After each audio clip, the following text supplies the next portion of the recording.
स्वयंसिद्धा कार्यक्रमात मी आपली रेडिओ मैत्रीण श्वेता माळी आणि आज माझ्यासोबत आहे. नमस्कार रसिक मैत्रिणींनो, मी आहे शीतल.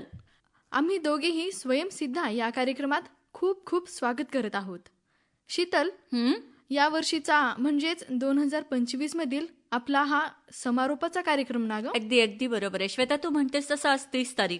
हो म्हणजे आता उद्या 31ची तारीख झाली की नवीन वर्षाला सुरुवात होईल. बरोबर. आणि या 2025 वर्षाचा शेवट. अगदी बरोबर आहे. आणि म्हणूनच तू म्हणतेस तसं स्वयंसिद्धा या कार्यक्रमाचा समारोपाचा कार्यक्रम आहे आजचा, असं म्हणायला हरकत नाही. अगदीच. पण श्वेता, काय ग, हे वर्ष आपल्याला आपल्या मैत्रिणींना बराच अनुभव देऊन गेलं असेल ना? नक्कीच. आणि मला वाटतं या वर्षात आपल्या मैत्रिणी बऱ्याच काही नवीन गोष्टी सुद्धा शिकल्या असतील. अगदीच. आणि शीतल, आज आपण कोणत्या विषयावर बोलणार आहोत हे पण लवकरच सांगूयात आपल्या मैत्रिणींना. नक्की नक्की श्वेता, हे तर सांगायलाच हवं, कारण आजचा समारोपाचा कार्यक्रम हा खूपच झकास असायला हवा. हो. आणि म्हणूनच तसाच विषय तू आजच्या या कार्यक्रमामध्ये निवडला असेल असंच मला वाटतंय. हो, तू म्हणतेस तसं की हा समारोपाचा कार्यक्रम आहे आणि या अनुषंगानं मी विषयही असाच निवडला आहे बरं का. कोणता बरं? या वर्षीचा म्हणजेच 2025 मधील सगळ्या क्षेत्रामधील ज्या यशस्वी महिला आहेत ना, त्या महिलांविषयी आज आपण बोलूयात. अरे वा, म्हणजे आपल्याला खूप असं मोटिवेशन मिळणार आहे आजच्या बरोबर, कार्यक्रमामध्ये. हो. आणि आपल्या मैत्रिणींना भरपूर अशी माहिती पण मिळणार आहे. अगदी. तर श्वेता, तुझ्या हातात या महिलांची लिस्ट आहे असं मला वाटतंय. बरोबर. हो. बघू बरं, बघू त्यामध्ये कोणाकोणाची नावं आहेत. तसं तर श्वेता, मी आता ओझरतं पाहिलं. अगं, किती अभिमानास्पद गोष्ट आहे नाही? हो. प्रत्येकाला अभिमान वाटावा अशी कारकीर्द आपल्या देशातील या महिलांनी आपण यांना मैत्रिणी म्हणूयात. या मैत्रिणींनी एक प्रकारचा ठसा उमटवला आहे असंच मला म्हणावंसं वाटतं. अगदीच. आणि अगं, तू आता ओझरतं तरी पाहिलं आहेस. अगं, तुला सांगू का, मी या सर्व महिलांची माहिती संकलित करत होते ना, असं मला म्हणजे एक अभिमान वाटत होता की बाबा आपण अशा महिलांची माहिती संकलित करत आहोत ज्यांनी की आपल्या देशासाठी काहीतरी केलं आहे. अगदी. आणि त्यामध्येच त्यांनी आपल्या स्वतःची ओळख देखील निर्माण केली आहे बरं का. आणि तुला सांगू का, आज ज्या आपण महिलांची निवड केलेली आहे ना, ही जी तू लिस्ट आता पाहिलीस ना, यांच्याकडून शिकण्यासारखं खूप काही आहे बरं का. म्हणजे आपल्यालाही आणि आपला कार्यक्रम ऐकणाऱ्या आपल्या मैत्रिणींनाही. बरोबर. श्वेता, जास्त वेळ न घालवता सुरुवात करूया का? अगं, खूप मोठी लिस्ट आहे. हो. आपल्या कार्यक्रमात पूर्ण होईल का नाही असंच मला वाटतंय. पण श्वेता, मग त्यासाठी आपल्याला असं करायला हवं, आजच्या कार्यक्रमाची सुरुवात गाण्याने न करता डायरेक्ट आपण कार्यक्रमाला सुरुवात करूया. अगदीच. मलाही तेच वाटत होतं, कारण आपली लिस्ट मात्र भरपूर मोठी आहे. त्यामुळे आजच्या कार्यक्रमामध्ये मला तरी वाटत नाही गाण्यासाठी चान्स असेल. नक्कीच नाही. या महिलाच अशा आहेत की त्यांनी आपल्या कर्तृत्वाचं गाणं वाजवून आपल्या देशाचं नाव जगाच्या नकाशावर दाखवलेलं आहे. अगदीच. तर शीतल, आपण एक गेम खेळूयात का? गेम? आपण आपल्या या मैत्रिणींची नावं सांगणार आहोत. आता हा कोणता गेम बरं? आता हा गेम म्हणजे एक प्रकारचं तुझं नॉलेज पण यामधून समजेल. म्हणजे कसं, मी एक नाव सांगते किंवा ज्या महिलांची लिस्ट आहे त्यामधील त्यांची कारकीर्द सांगते. नक्की. त्यावरून तू ओळखायचं की त्यांनी काय कार्य केलं आहे किंवा त्यांचं नाव काय आहे. नक्की नक्की. चल तर मग करायची सुरुवात. हा, सांग, पहिलं नाव कोणतं? नीट ऐक हा. अंतराळवीर सुनीता विल्यम. अगं, स्पेसमध्ये म्हणजे आंतरराष्ट्रीय अंतराळ स्थानकावर 9 महिन्यापेक्षा जास्त काळ राहिलेल्या या महिला आहेत आणि 18 मार्च 2025 मध्ये या पृथ्वी तलावर पुन्हा परतल्या. अगदीच. शीतल, आपण नेहमी म्हणत असतो ना, आजची स्त्री अंतराळावर गेली आहे, पण सुनीता विल्यम या फक्त गेल्याच नाहीत, तर 9 महिन्यापेक्षा जास्त काळ त्यांनी स्पेसमध्ये राहिल्या. हे मात्र खूप अवघड काम आहे बरं का. आणि तेच काम या सुनीता विल्यम्स यांनी केलंय. श्वेता, आता तूच सांग बरं, दिव्या देशमुख या नावाबद्दल तुला काय माहितीये? अगं, 2025 मध्ये यांचं खूप उल्लेखनीय कार्य आहे बरं का. म्हणजे आता 2025 मध्ये महिला बुद्धिबळ विश्वचषक मध्ये दिव्या देशमुख यांनी सुवर्ण पदक जिंकलं आहे बरं का. त्यामुळं त्यांना ग्रँड मास्टर ही पदवी देण्यात आली आहे. तसंच भारताची 88वी ग्रँड मास्टर म्हणून आणि 4थ्या क्रमांकाची भारतीय पहिली महिला ठरली आहे बरं का. आणि शीतल, आणखीन एक दिव्या देशमुख यांच्याबद्दल सांगायचं म्हटलं तर 2026च्या महिला उमेदवार म्हणजेच जागतिक बुद्धिबळ स्पर्धेमध्ये त्या पात्र ठरल्या आहेत बरं का. मस्तच. म्हणजे 2026ची सुरुवात बुद्धिबळाच्या बाबतीत मात्र खूपच छान झाली एका महिलेच्या माध्यमातून, असं म्हणायला हरकत नाही. हो, श्वेता, सांगताना पण किती अभिमान वाटतोय ना. खरंच ग, अभिमान तर वाटतोच, पण शीतल, आपण यामधून पण काहीतरी शिकायला हवं बरं का. नक्कीच, यामधून तर आपण शिकायलाच हवं आणि शिकत शिकत घडायला सुद्धा हवं. बरोबर. आता यानंतर कोण आहे बरं लिस्टमध्ये? यानंतर वेट लिफ्टिंग चॅम्पियनच्या संदर्भात कोण आहे तुला माहितीये का? आता बघ, वेट लिफ्टिंगचं नाव काढलं की मीराबाई चानू अगदी यांचं बरोबर. नाव सगळ्यात पहिल्यांदा समोर येतं. हो, अगदीच. कॉमनवेल्थ वेट लिफ्टिंग चॅम्पियनशिपमध्ये 2025 या वर्षात मीराबाई चानू यांनी सुवर्ण पदक जिंकलं आहे बरं का. तेही 48 किलो वजनी गटात नवीन विक्रम त्यांनी प्रस्थापित केला बघ. आणि या नवीन विक्रमाच्या विजयामुळं 2026 मधील ग्लासगो कॉमनवेल्थ गेम्ससाठी त्या पात्र सुद्धा ठरल्या आहेत. बरोबर. आता सांग बरं, मनीषा भनवाला यांनी कोणत्या क्षेत्रामध्ये यश मिळवलं आहे? आशियाई कुस्ती अजिंक्यपद स्पर्धा 2025. अगदी बरोबर. अगं, यांनीही म्हणजेच मनीषा भनवाला यांनी पण या कुस्ती अजिंक्यपद स्पर्धेमध्ये सुवर्ण पदक पटकावलं आहे. आणि शीतल, 2021च्या आवृत्तीनंतर ना भारताला पहिले सुवर्ण पदक हे मनीषा भनवाला यांनीच जिंकून दिलं बरं का. काय गो, काय या महिला, काय कारकीर्द करतात आणि आपला ठसा उमटवतात. हो ना. आणि आता बघ, आपल्या लिस्टमधलं हे पुढचं नाव अनुराधा गर्ग. या कोणत्या क्षेत्राशी संबंधित आहेत माहितीये तुला? अगं, अनुराधा गर्ग या मिसेस ग्लोब इंटरनॅशनल किताब जिंकणारी पहिली महिला भारतीय आहे बरं का. आणि इतिहासात पहिल्यांदाच भारतीय महिलेने मिसेस ग्लोबचा किताब जिंकला आहे. अरे वा. श्वेता, ऑक्टोबर 2025 मध्ये मिसेस युनिव्हर्स 2025चा मुकुट जिंकणारी पहिली भारतीय महिला म्हणून शेरी सिंग यांचं नाव घेण्यात आलं. यांनी पण जागतिक इतिहासात आपलं नाव कोरलंय बरं का.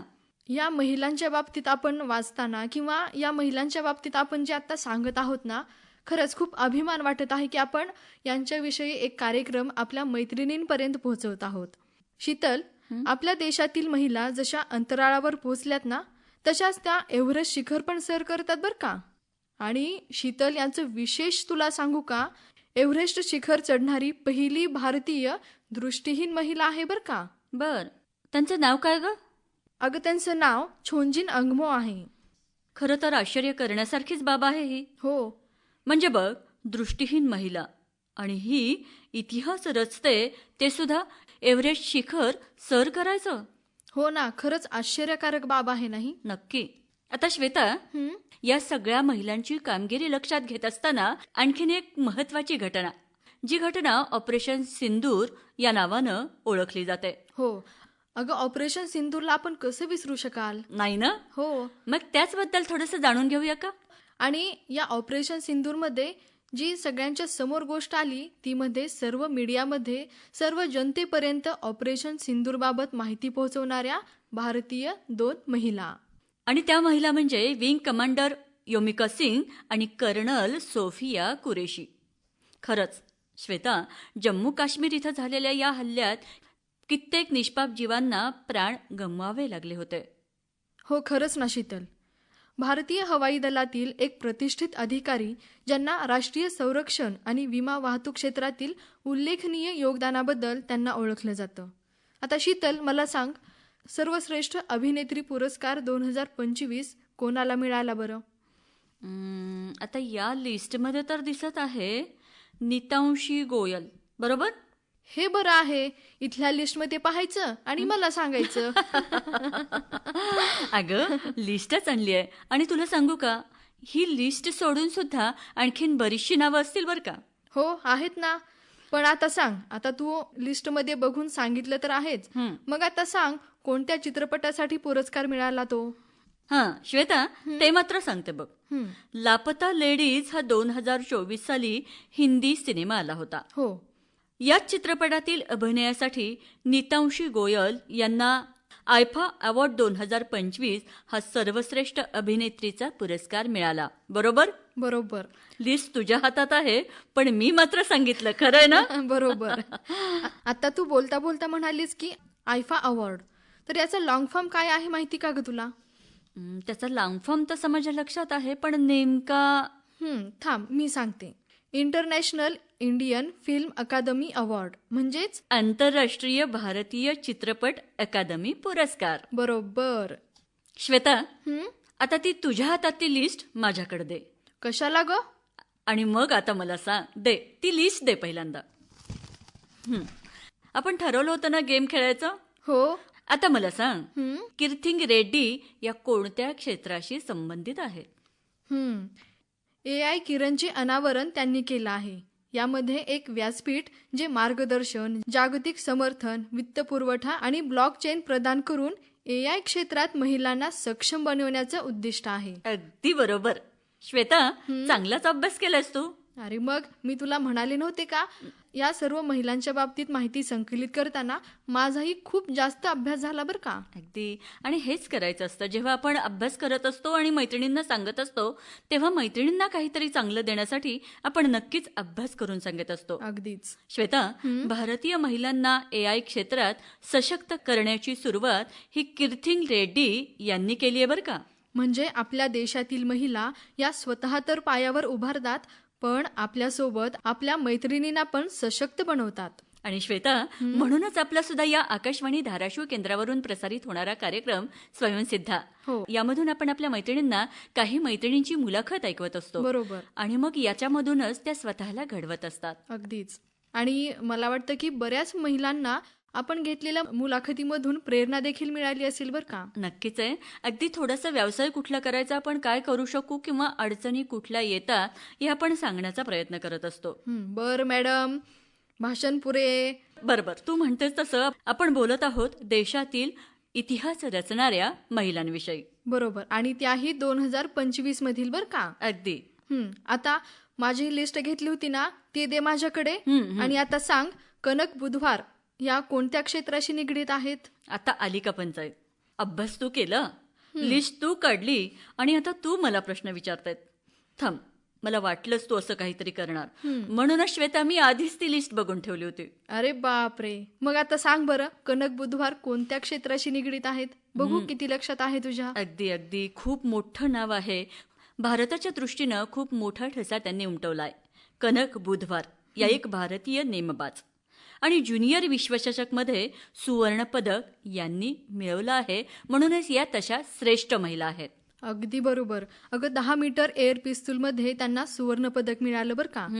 शीतल 2025 मध्ये डॉक्टर जयश्री व्यंकटेसन यांना वेटलँड वाईज यूज या श्रेणीतील प्रतिष्ठित रामसर पुरस्कारानं सन्मानित करण्यात आलं बरं का. आणि हा रामसर पुरस्कार मिळणाऱ्या डॉक्टर जयश्री व्यंकटेसन या पहिल्या भारतीय महिला ठरल्या बरं का. अरे वा. श्वेता, तू त्या पुरस्काराचं नाव सांगितलंस. हो, पण हा रामसर पुरस्कार म्हणजे काय ग, हे माहितीये का तुला? आणि हा कोणत्या कार्यासाठी दिला जातो हे सुद्धा माहितीये का तुला? आता एवढा अभ्यास तर माझा नाही झाला. तू सांग, तुला माहिती असेल तर. तर बघ, हा जो रामसर पुरस्कार आहे ना, पाणथळ जागांच्या संवर्धनासाठी आणि त्यांच्या शाश्वत वापरासाठी उत्कृष्ट कार्य करणाऱ्या व्यक्तीला आणि संस्थांना सुद्धा दिला जातो. बर. आणि हा आंतरराष्ट्रीय दर्जाचा सन्मान आहे बरं का. अच्छा. जो कन्व्हेन्शनद्वारे दिला जातो. बर. कन्व्हेन्शनद्वारे म्हणजे बघ, एखाद्या परिषदेच्या अधिवेशनाच्या किंवा आंतरराष्ट्रीय करारांच्या माध्यमातून असा याचा अर्थ होतो. आणि असा असतो हा रामसर पुरस्कार. अरे वा. आज आपल्या मैत्रिणींना म्हणजे माहितीचा खजाना मिळाला आहे बरं का. नक्कीच. मग आता या खजिन्यातील पुढचा हिरा किंवा हिरकणी कोण आहे? त्या आहेत एक वैमानिक. बर. 2025 मधील IAF म्हणजे भारतीय हवाई दलाच्या जगवार फायटर जेट स्क्वाड्रनमध्ये पहिली महिला वैमानिक म्हणून तनुष्का सिंग यांचं नाव आदराने घेण्यात येतं बरं का. खरंच त्यांना आजच्या कार्यक्रमातून आपण सलाम करूया. हो. आणि श्वेता, भारतीय विधी सचिव या पदी भारतीय पहिली महिला म्हणून अंजू राठी राणा यांची नियुक्ती करण्यात आली आहे बरं का. हं, आणि सगळ्यात महत्त्वाचं म्हणजे त्या 18 वर्षापर्यंत दिल्लीत सरकारी वकील म्हणून कार्यरत होत्या. अरे वा. आता शीतल, यापुढे आपल्या महाराष्ट्रातील खूप जुनं विद्यापीठ आहे बरं का, राष्ट्रसंत तुकडोजी महाराज नागपूर विद्यापीठ. या विद्यापीठात डॉक्टर मनाली मकरंद क्षीरसागर यांना 2025 मध्ये पहिल्या महिला कुलगुरू म्हणून नियुक्ती देण्यात आली बरं का. त्यांनी 3 डिसेंबर 2025 रोजी पदभार स्वीकारला. म्हणजे याच महिन्यात त्यांनी पदभार स्वीकारला, बरोबर ना? हो, बरोबर. आणि श्वेता, त्याचबरोबर या डॉक्टर मनाली मकरंद क्षीरसागर एक प्रतिष्ठित शिक्षण तज्ज्ञ म्हणून ओळखल्या जातात.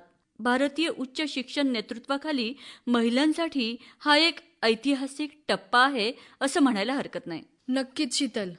शीतल, आतापर्यंत आपण अनेक क्षेत्रातील यशस्वी महिलांविषयी बोललो. खरंच आपल्याला त्यांच्याविषयी सांगताना पण एवढा अभिमान वाटतो आहे. आपल्या भारत देशाचं नाव किती उंचावलं आहे ना. अगदी खरंय बरं का श्वेता. श्वेता, तू जी लिस्ट काढली आहे ना, ती खरं तर संपली नाही असंच म्हणावं लागेल. हो, आपली आणि आपल्यासोबतच संपूर्ण भारत देशाची मान उंचावणाऱ्या आपल्या देशातील महिलांची कामगिरीच अशी आहे की जी कामगिरी कानाकोपऱ्यातून या महिला करत असतात. आता बघ, अंध महिलांच्या पहिल्या T20 विश्वचषक क्रिकेट स्पर्धेसाठी भारतीय संघाची निवड करण्यात आली. आणि तुला माहितीये का, यामधलं विशेष असं, हा सामना आपल्या संघानं भारताच्या नावावर केला आणि त्यांनी विजेतेपद सुद्धा पटकावलं. हा, म्हणजे शीतल, T20 विश्वचषक आता भारताच्या नावावर आहे म्हटलं तर. पण मग यावरून शिकण्यासारखं काय असं तुला वाटतं? हो, शिकण्यासारखं भरपूर आहे. अगं, तू म्हणालीस ना, हा अंध महिलांचा T20 विश्वचषक होता. मग यामध्ये दृढ निश्चय आला, जिद्द, अपार क्षमता यांचं फळ मिळतच असतं. आणि याचं फळ म्हणजे आपल्याला हा विश्वचषक मिळाला.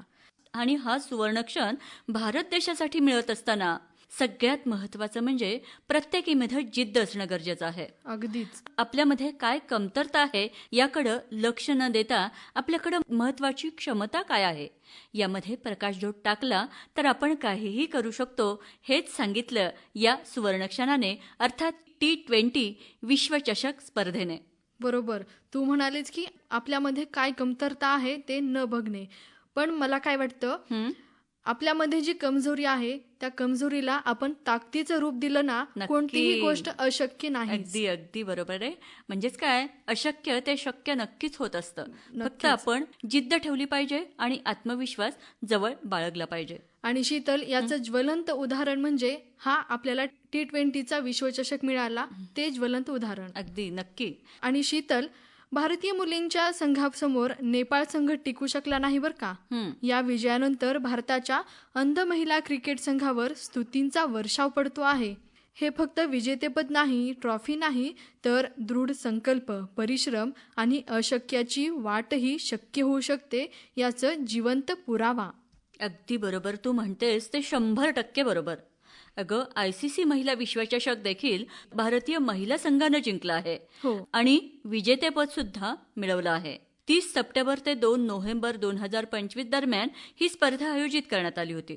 या स्पर्धेत दक्षिण आफ्रिका संघाचा पराभव करून भारतीय महिला संघानं विजयी पताका फडकवली आहे.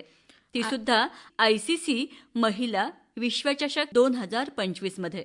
आणि शीतल, या स्पर्धेत ना शेफाली वर्मा यांना सामनावीराचा पुरस्कार मिळाला बरं का, म्हणजेच मॅन ऑफ द मॅचचा किताब मिळाला.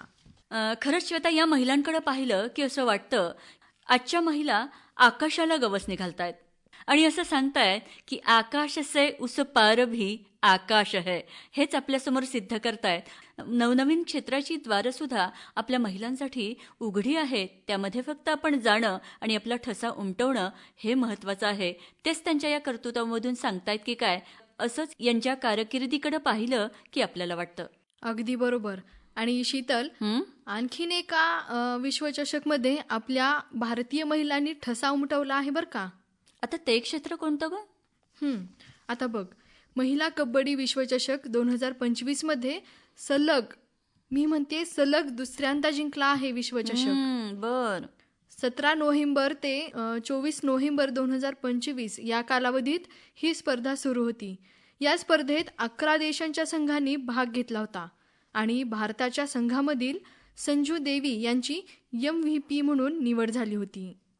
श्वेता, आपल्या लिस्टमधील शेवटचं नाव आहे भारतीय महिला खो खो विश्वचषक 2025. आणि हा वर्ल्ड कप सुद्धा भारतीय महिला संघाने जिंकला. म्हणजे बघ, कबड्डी झालं, हो. क्रिकेट झालं, हो. आणि आता खो खोचं सुद्धा विश्वचषक आपल्याकडेच आहे म्हणायचं. अगदीच. अंतिम सामन्यात नेपाळला 78-40 असा पराभव स्वीकारावा लागला होता बरं का. आणि श्वेता, हे सामने 13 ते 19 जानेवारी 2025 दरम्यान झालेले होते. खरंच श्वेता, 2025 वर्ष म्हणजे भारताच्या विजयासाठीच निर्माण झालेलं होतं की काय, असंच म्हणायला हवं. नक्कीच. अगं, म्हणजे आपल्याला लिस्ट वाचताना एवढं म्हणजे माहिती संकलित करताना एवढा वेळ गेला, किंवा माहिती संकलित आपण केली, आपण कार्यक्रम केला. आणि शीतल, मला वाटतं आपण दरवेळी नेहमीप्रमाणे जसा कार्यक्रम करतो ना, त्यापेक्षा हा कार्यक्रम थोडासा जास्त झाला असेल बरं का. नक्की नक्की. बघ ना, म्हणजे आपलं बोलणं जरा जास्त झालं. हो. आणि गाण्याच्या माध्यमातून आपण आपल्या मैत्रिणींचं मनोरंजन करत असतो, पण ते गाणं मात्र आजच्या कार्यक्रमातून आपण आपल्या मैत्रिणींपर्यंत पोहोचू शकलो नाही. पण त्या बदल्यात आपल्या मैत्रिणींना माहितीचा खजिना मात्र खूप मोठ्या प्रमाणात मिळाला बरं का. नक्की नक्की. श्वेता, आता या झाल्या प्रातिनिधिक स्वरूपामधील काही या महिला. हो. पण आपल्या भारताच्या कानाकोपऱ्यामध्ये अनेक महिला असतात. हो. त्या त्यांचा ठसा उमटवत असतात. बरोबर. पण काही प्रसिद्धी झोतात येतात, काही प्रसिद्धी झोतात येत नाही. बरोबर. काहींना मानांकन मिळतं, काहींना पुरस्कार मिळतो.